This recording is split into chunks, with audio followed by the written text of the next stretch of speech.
उन पर तो इल्ज़ाम भी आया कई साइडों से कि कांग्रेस ने 370 पर कुछ अपना मौक़िफ़ क्लियर नहीं किया।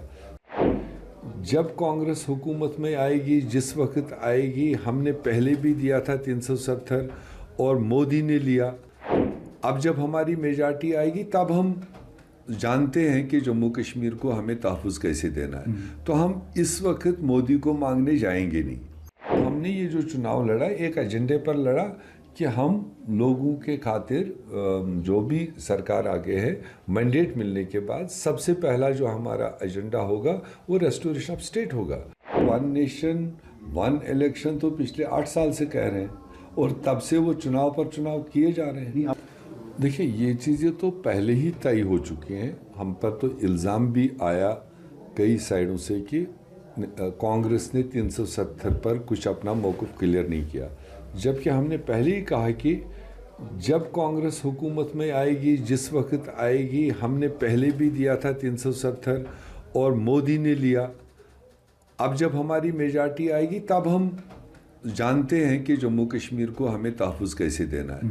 तो हम इस वक्त मोदी को मांगने जाएंगे नहीं, क्योंकि इस वक्त कहना 370 हम लाएंगे, हम उस मेजॉरिटी में नहीं है। तो जो अगले साइड बैठा है उसको हम बैक करने नहीं जाएंगे।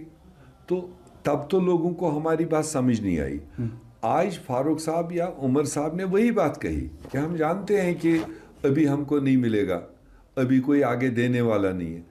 तो यही चीज़ तो हमने अपने तरीके से कहा था कि उसको बाद में देखा जाएगा, या जम्मू कश्मीर को कैसे प्रोटेक्ट करना है वो बाद में देखेंगे जब हम पावर में आएंगे।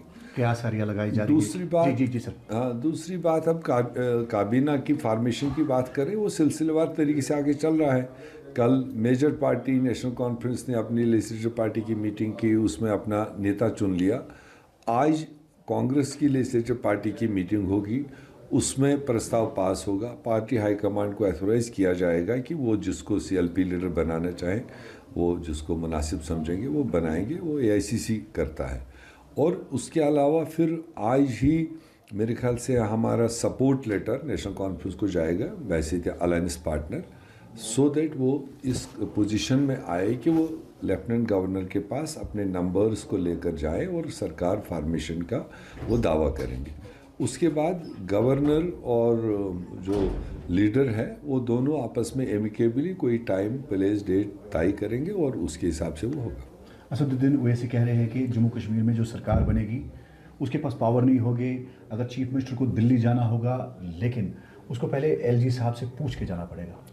देखिए, असदुद्दीन ओवैसी का इसमें कोई ख़ास रेफरेंस थोड़ी है। वो तो दुनिया को पता है कि जो रिऑर्गेनाइजेशन एक्ट यहाँ लागू किया गया, जिसके तहत स्टेट को डाउनग्रेड करके यूटी बनाया गया, तो यूटी के जो हमारे पास पूरे देश भर के फार्मूलाज है वो हमें मालूम है। हमने भी यूटियाँ चलाई है, हमने यूटियाँ अच्छे तरीके से भी चलाई, हमसे यूटियाँ ठीक से भी नहीं चली। तो पता है उसमें इख्तियारात क्या है।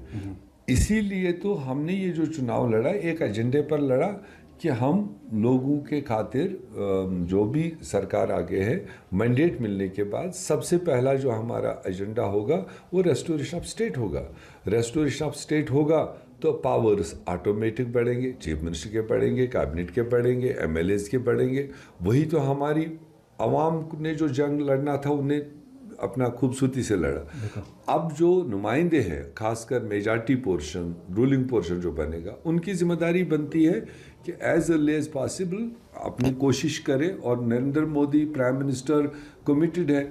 उसने तो जम्मू के चुनाव कैंपेन में कहा कि स्टेट मैंने देना है, हमारी कमिटमेंट है। और इलेक्शन के बाद हमने पहले ही बोला है, अब इलेक्शन हो चुका है तो हमने तो कल भी डिमांड किया है कि प्राइम मिनिस्टर को चाहिए अब इंतज़ार ना करें कि पहले हम रेजोल्यूशन यहाँ से मूव करें या कोई बड़ी आवाज़। अगर वो कमिटेड है, इलेक्शन भी हो गया, डिलिमिटेशन भी हो गया, इलेक्शन भी हो गया, सरकार भी बन गई, तो उसके बाद में उसको चाहिए कैबिनेट फॉर्मेशन से पहले अगर वो देता है, बिना किसी डिमांड के देता है, तो उसको गुडविल क्रिएट होगा इस खत्ते में। जो लोगों को गुस्सा है कि हमारी स्टेट छीनी, अब अगर वो खुशअस्लूबी के साथ काबीना बनने से पहले स्टेट को रेस्टोर करता है, वो अभी उसके हाथ में है, कर सकता है। तो उसकी इस पूरे खत्ते में, पूरे स्टेट में उसकी इमेज बिल्डिंग होगी कि he is man of commitment. Otherwise जितना अब वो डिले करेगा उतना ही उसको और नुकसान इस खत्ते में होगा। वन नेशन वन इलेक्शन के खिलाफ क्या आप रेजोल्यूशन पास करने जा रहे हैं? नहीं, अभी वो कोई हमारी कॉम्पिटेंस तो नहीं है ना, वो तो पार्लियामेंट की कॉम्पिटेंस है। तो इसलिए वो वन नेशन वन इलेक्शन तो पिछले 8 साल से कह रहे हैं और तब से वो चुनाव पर चुनाव किए जा रहे हैं। नहीं, आप जम्मू कश्मीर की असेंबली में भी ये रेजोल्यूशन पास करेंगे? वो देखेंगे, अभी असेंबली लगने दीजिए, हमारे क्या इम्पॉर्टेंट इश्यूज होंगे उनको पहले हमें तरजीह देनी है। वन नेशन वन इलेक्शन हमारी प्रायोरिटी नहीं है। और ये जम्मू कश्मीर ऐसा स्टेट है कि अगर वन नेशन वन इलेक्शन करना था तो अभी तो असेंबली था, पंचायतें नहीं 1.5 साल से हुई, म्यूनिसिपलिटी नहीं हुई। अगर नरेंद्र मोदी जी का ये सपना था, एक इच्छा था, तो असेंबली के साथ पंचायत भी, डीडीसी भी, म्यूनिसिपलिटी भी करा लेते, लोगों को आसानी हो जाती, 5 साल के लिए सारे यूनिट्स खड़े हो जाते।